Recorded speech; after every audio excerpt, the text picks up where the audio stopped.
今天已经无人问津的大楼，曾是中国一段重要历史的见证。它是日本在中国东北建立的最早期连锁宾馆。川岛芳子与蒙古王爷在这里举行了婚礼。在它的2楼，日本人曾软禁了大清末代皇帝溥仪，密意成立满洲国。它被史学家戏称为伪满洲国的产房。它是19世纪末到20世纪初整个远东地区最富有的俄国籍中国商人修建的。日俄战争后，日本人将这座豪宅纳入囊中，并改建为大和旅馆。这4个字以经典建筑与国耻符号的基因双螺旋，融入了这座城市的血脉之中。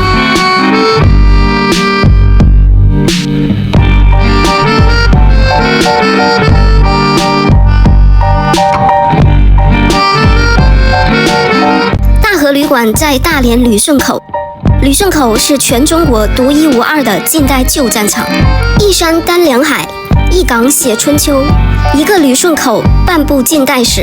这句话道出了辽宁省旅顺口的重要历史地位。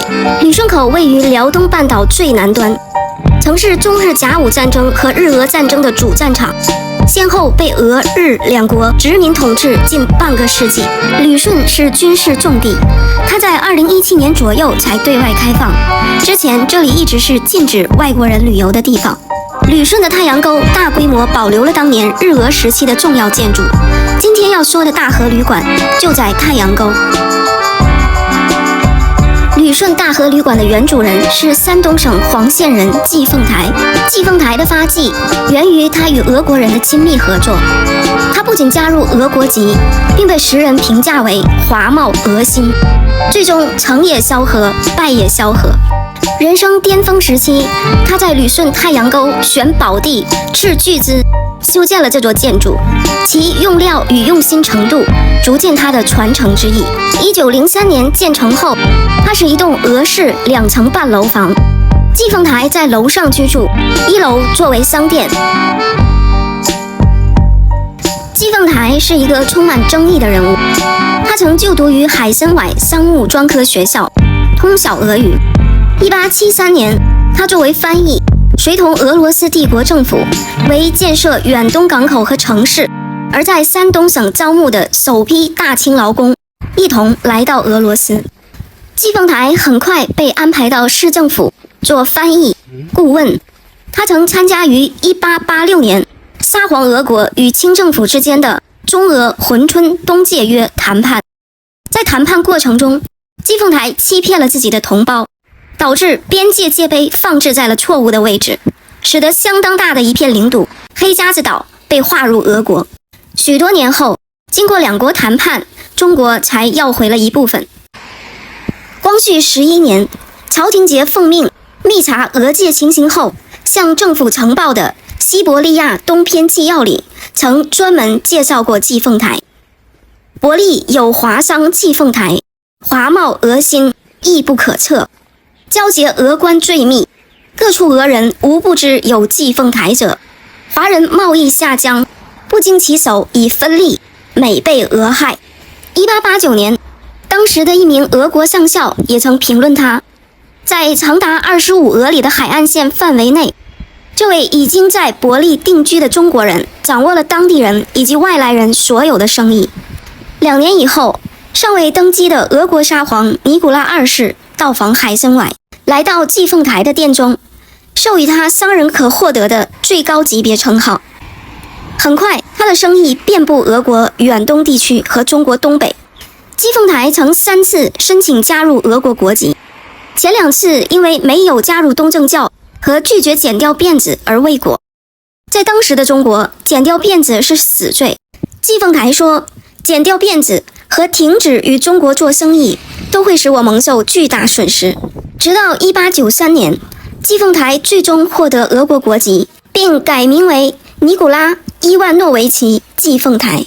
1898年，俄国在旅顺实行自由港政策，于是各国商人蜂拥而至。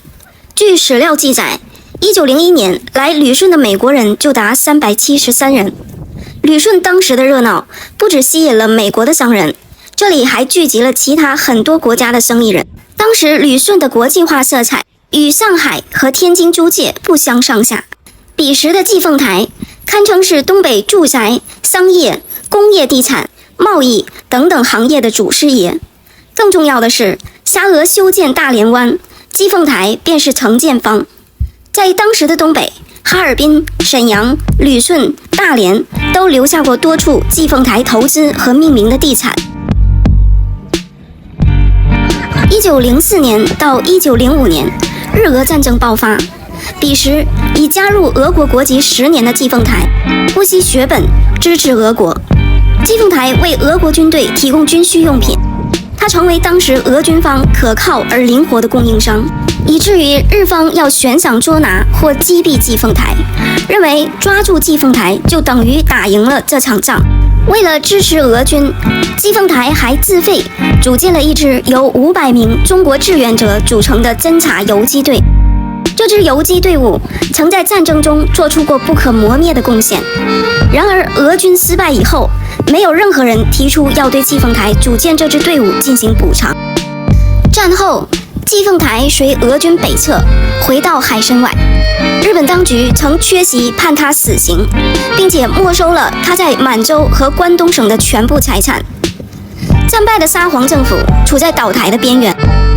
几年后，先后爆发了第一次俄国革命、2月革命、10月革命，最终沙俄政府被推翻。当时沙俄国内不满情绪日益激烈，沙俄政府也没有心情去理会季凤台这个商人，而季凤台为俄国牺牲巨大，战争消耗掉了季凤台的全部财产。战后，他开始试图弥补自己的损失。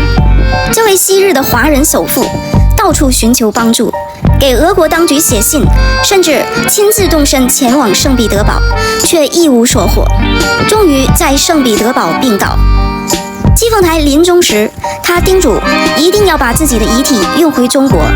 死后，其亲戚请求按照东正教仪式进行祭悼，遭到俄国东正教会拒绝，理由是季凤台始终是忠于孔夫子的。1910年1月12日，季凤台遗体从俄国圣彼得堡运回大清哈尔滨下葬。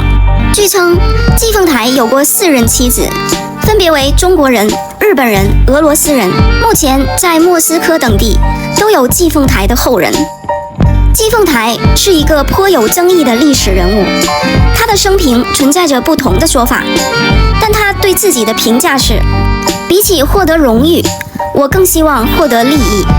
他在中国东北的家产，包括这座刚刚建好3年的豪宅，都被日本人充了公，改建为大和旅馆。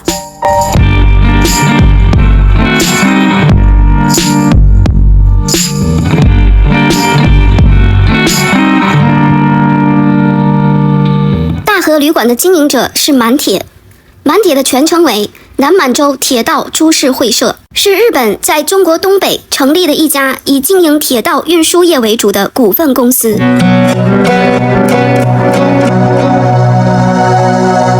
根据满铁40年史中记录，极盛时期的满铁同时持有80多家企业的股份，但由于其在政治、军事和文化上的作用远远超出了企业经营的范畴，因此同时它还具有殖民侵略的双重性质。日本政府早在1906年8月1日颁布的委员任命书中就明确提出，有必要在满铁沿线停车场建设食宿及货物存储设施。于是满铁在其附属地花费巨资，开始了一场大规模的土木建筑建设活动，其中包括为铁路提供配套服务的旅馆产业。最有代表性的就是大和旅馆。大和旅馆是1907年到1945年修建在满洲境内的南满铁路沿线主要城市，由南满经营管理的高档连锁旅馆，其中包括大连、长春、新浦、旅顺、沈阳、哈尔滨等地，共有7座大和旅馆。大和这一名字是满铁首任总裁后藤新平取的，将旅馆取名为大和旅馆，是因为在日本的文化中，大和是日本的别称，日本民族也称大和民族。用其做一个地标性建筑的名字，无疑是宣传日本最好的广告牌。后藤新平是日本首屈一指的殖民地经营家，满铁的实际开创者。他曾在台湾任职民政长官，并在台湾留下了不俗的政绩，直接改善了台湾的基础设施面貌，提升了台湾的经济实力与民生。后藤定了治台三策：一、台湾人怕死，要用高压的手段威胁；二、台湾人爱钱，可以用小利诱惑；三、台湾人重面子，可以用虚名笼络。后藤新平在中国东北，尤其是新京、长春乃至日本本土基建上都留有卓有成效的政绩。后藤新平也被视为日本近代城市规划之父。一直到晚年，后藤新平还经常对身边的人讲，建设殖民地首先要考虑修建的是学校，其次兴建寺庙，然后是医院。只有这样做，才可以让移居过来的居民长治久安。在这种理念下，满铁开始在铁路沿线的主要城市引进先进技术，建设先进的城市。中国最重要的重工业城市之一鞍山、鞍钢就是这样被建立起来的。大和旅馆模仿了先进国家的建筑格局、风格而建成。旅顺大和旅馆经过改建，在1907年正式开业。旅馆设有欧式风格和美式风格的单人间、双人间，共有客房14间。大和旅馆名为旅馆，实际上带有浓厚的半情报机关性质，多为军政要人活动场所。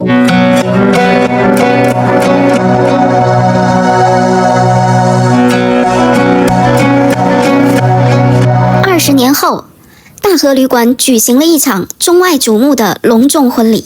1927年，21岁的川岛芳子从日本回国，遵循亡父善耆的遗愿和日本养父的意愿，与蒙古独立势力首领巴布扎布的次子甘珠尔扎布结婚。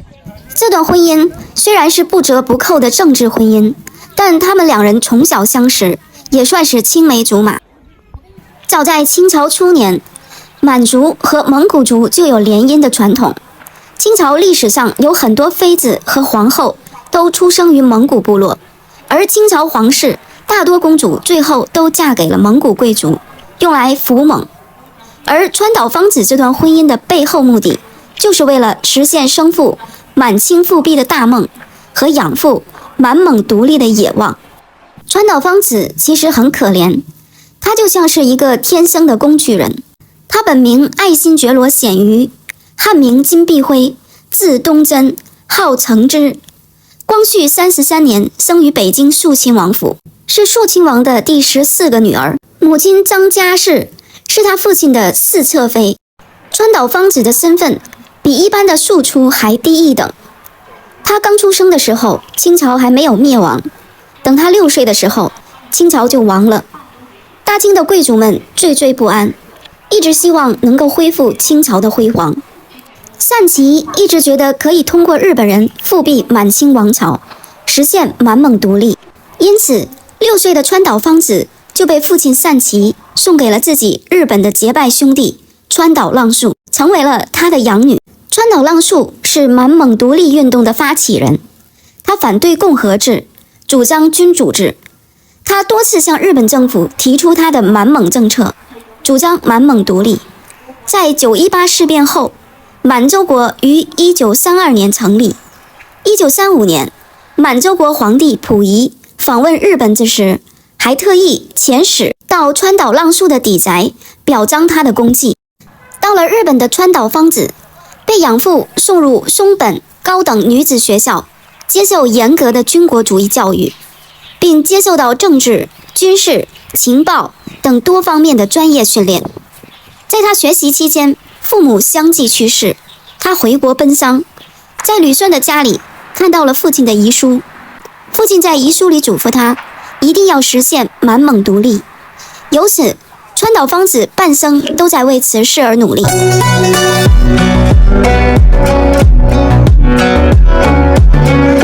彼时的川岛芳子完全日本化，坊间流传，18岁时，川岛芳子剃平头、扮男装，痴迷于骑马、剑道、射击等各种男性运动。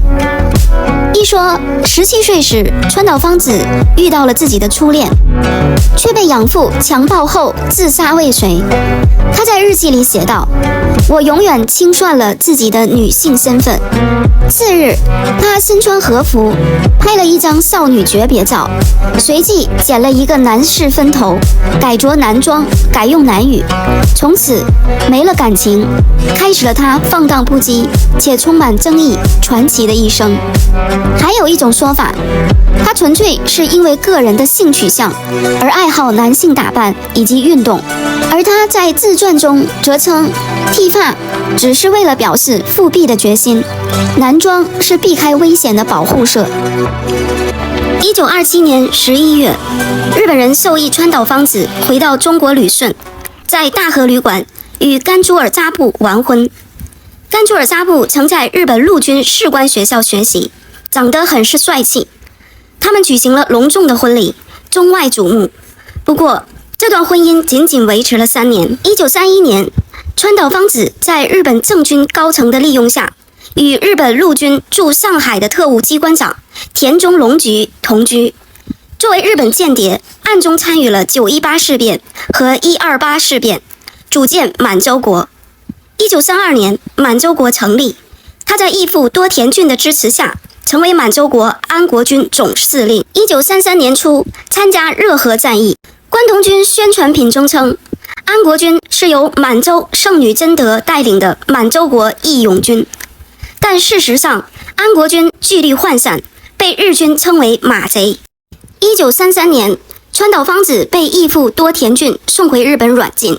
期间，川岛芳子在日本电台广播中强烈批评日本军部的大陆政策。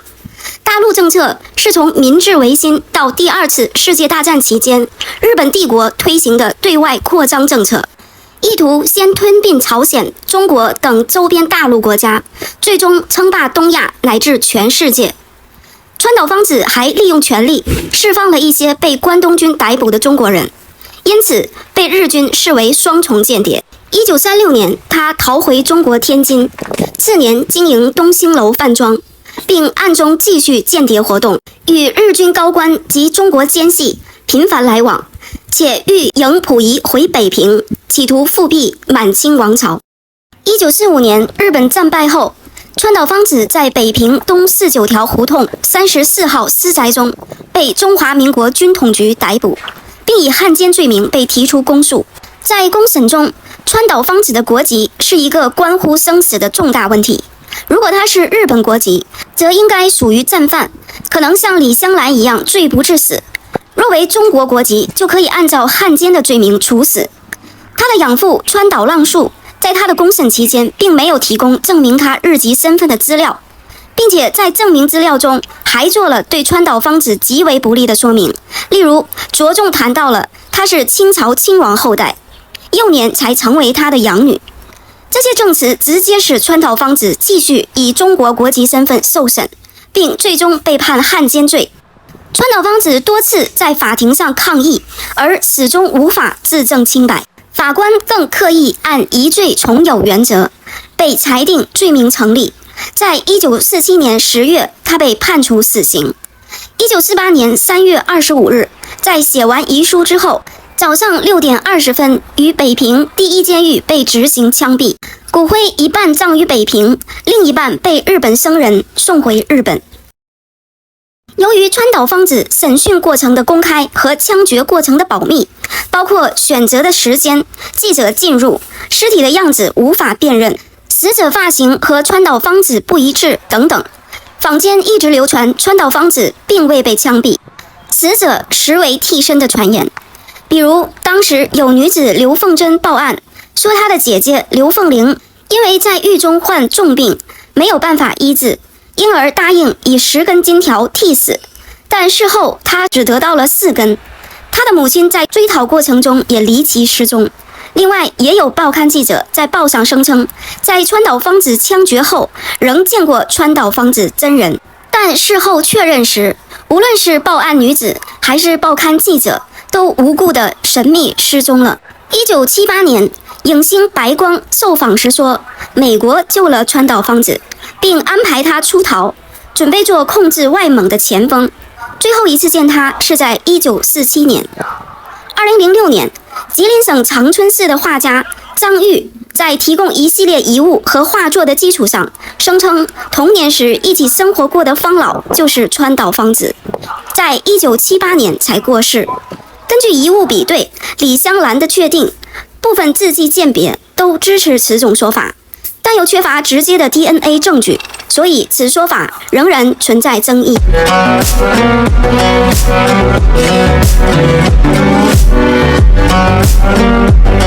作为满清后裔，川岛芳子大半生都在为复辟满清王朝而努力，利用与被利用。正如描写川岛芳子的评论家上坂东直所说，川岛芳子是阳性女人，想利用日本恢复满清政府，她并非纯为日本军阀所利用。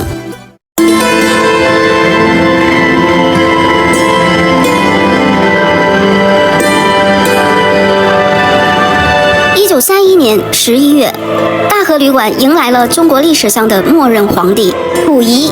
彼时的他已经变成了日本人的笼中之鸟。大和旅馆楼下的日本军队看护着他的安全，也剥夺着他的自由。这个曾经在这片土地上最有权势的人，如今却只能倚仗日本寻求复辟。1934年3月5号，溥仪以亨利·溥仪之名登上《时代》杂志封面。杂志中写道，高度近视、戴有眼镜的亨利·溥仪将成为一个新的国家——大满洲帝国的皇帝。这是溥仪的第3次登基。1936年，《时代》杂志再次把溥仪摆上封面，与他一起的还有日本裕仁天皇、斯大林和蒋介石，题为“影响东亚局势的4大领袖”。当时没有人意料到，1945年8月15日，裕仁天皇宣布日本投降之日，就是溥仪宣告满洲国正式灭亡之时。1924年11月，已经取消帝号的溥仪被县令2天之内收拾个人物品，带着殉亲皇室离开紫禁城。如敢拒绝，就用多门火炮射击毁了皇宫。仓皇失措的溥仪先前往父亲载沣的宅邸醇亲王府居住，并被国民军密切监视着。1925年2月，溥仪在日本人的协助下，假扮成僧人，乘火车逃往天津租界，居住在天津市日租界内。3年后发生的一件事情，直接影响了溥仪未来命运的走向。1928年6月，孙殿英打着军事演习的旗号，对清东陵当中的玉陵和普陀峪定东陵进行了大规模盗掘，并用部分盗取的宝物贿赂了蒋介石的妻子宋美龄、七舅孔祥熙等人。案件查办最终不了了之，该事件史称东陵事件。而蒋介石不追究孙殿英的责任，是后来导致溥仪殉亲皇室与国民政府完全决裂，从而转向日本人合作的重要原因之一。1931年盛夏，反常的气候造成巨大洪涝灾害，全国受灾区域达16省。面对如此巨大灾害，溥仪捐出一栋楼房，婉容捐出珍贵的珠串以赈济灾民。大公报对此事做了专题报道，该报道迅速传至大江南北，国人无不为婉容仁爱之心感佩，赈灾一举愈加风起云涌。正在此时，日本关东军乘人之危，发动918事变，侵占了东北3省，开始实施满蒙独立。1931年11月，土肥原贤二来到天津拜访溥仪。他对溥仪说，张学良把满洲闹得民不聊生，日本人的权益和生命财产得不到保证，日本因此才出兵。关东军绝无领土野心，诚心诚意的要帮助满洲人民建立自己的新国家，国不能无主，你不要错过这个机会，尽快回到祖先的发祥地，领导这个国家。溥仪当即表示同意，但由于日本军部和内阁认识并不统一，因此溥仪还犹豫不定。11月5日，溥仪在天津召集大臣商量去东北的事，有人反对，有人赞成。第二天，土肥原贤二就派人送了一个装了炸弹的果篮，威胁溥仪20日，被土肥原成功威逼利诱了的溥仪，撇下婉容，秘密离开天津，来到旅顺，在大和旅馆紧锣密鼓地策划建立伪满洲国政权。溥仪本想是要去沈阳皇宫做大清的皇帝，而日本关东军是要溥仪去新京长春做执政。为了令大满洲帝国完整，关东军派川岛芳子把皇后婉容送到东北大连。由于川岛芳子是14格格，婉容对他并没有任何怀疑。次年1月，婉容到旅顺与溥仪团聚。婉容万万没有想到，此时的溥仪已成为日本军国主义掌控的傀儡，而自己也落入了日本关东军精心设下的陷阱，丧失了起码的人身自由。1934年3月1日，溥仪第3次正式登基成为皇帝，年号康德，又被称为康德皇帝。溥仪虽然名义上贵为满洲国康德皇帝，但实际上所有重大权力和决定都要得到日本关东军的批准才可以实行，而满洲国康德皇帝只是一个象征性的头衔，实为傀儡君主。皇帝与皇后一切都要听从日本人的安排，一举一动都受到监视。皇后婉容甚至不能走出大门一步。婉容不堪日本人的欺辱，决意出逃。1933年秋，当时伪满立法法院院长赵新伯的妻子准备赴日，婉容便托他帮助东渡。婉容明确表示，只要他能逃离，就一定要帮助溥仪逃走。然而在日本人的严密监控下，这个计划难以实施，最终未能成功。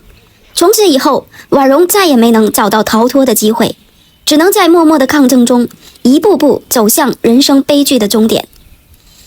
1937年10月中旬，溥仪弟弟溥杰的妻子嵯峨号从东京辗转来到长春，与丈夫团聚，接着便去觐见康德皇帝溥仪和皇后婉容。在觐见后的晚餐中，嵯峨号记述下他与婉容近距离接触的情景。皇后坐在我右边的座位上，我见她一次又一次把手伸进盛火鸡的盘子里，未免为她的胃口之大而惊讶。后来才知道，皇后患鸦片中毒症，神志经常不清，发病时自己也不知道吃了多少东西。听说皇后来满洲前并不吸鸦片，和皇帝的关系也还和睦。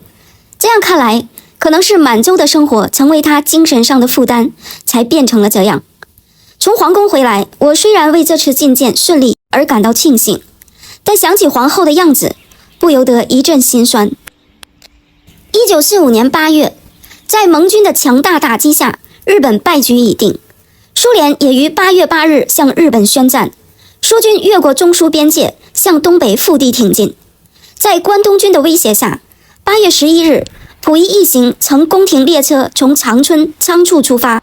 14日来到通化大栗子沟。次日，广播中传来裕仁天皇宣读投降诏书的声音。随后，溥仪举行了简单的退位仪式，伪满洲国也宣告解体。22日，溥仪与溥杰等从通化乘飞机准备赴日避难，却在沈阳机场被从天而降的苏军空降部队逮捕，送往了苏联。而婉容与溥仪从此诀别，再未谋面。根据嵯峨号回忆录，婉容被占领当地的共产党游击队俘虏，先后运至通化、长春、永吉、敦化、延吉，最后于1946年6月10日前后死于吉林省延吉监狱中。死前因为鸦片戒断而产生幻想症，他幻想自己已经回到了紫禁城，或为早夭的私生女儿痛哭，或以命令的方式要求鸦片、饮食及更衣，常被狱官取笑。最后他因毒瘾病亡而葬地不明，有人说是用旧炕席卷着扔在北山上，也有人说是葬于延吉市南山，尸骨也无处寻找。婉容死后3年，在苏联伯利收容所过着囚居生活的溥仪，从嵯峨号给溥杰的家信中得知婉容的死讯，似乎无动于衷。2006年，婉容以招魂的形式与溥仪合葬。在大和旅馆中，溥仪与日本关东军谋辩，幻想着自己能够再一次君临天下，光复帝国。可最终他还是沦为了历史中的一个句号。满洲国只是过气角色的自我陶醉，末日狂欢而已。皇帝二字气数尽了。而旅顺大和旅馆也死过一次。1945年到1955年，大和旅馆成为苏联警备执勤机关。1977年经过整修，外部原有建筑风格消失殆尽，内部基本未变。2004年8月被公布为大连市重点保护建筑，然而保护状况不容乐观。我在网上读到，2007年时有人在那里住过一晚，当时1楼是商铺，3楼是部队留守处办公室，2楼是部队招待所，卫生间是公用的，中间走廊比较宽，还在使用典型的日本地板，两边房间多为3人间，十分破旧，很潮湿阴暗。前2年只要10元住宿费即可住一晚，如果不知道历史的话，也就把它当成普通的民房路过而已。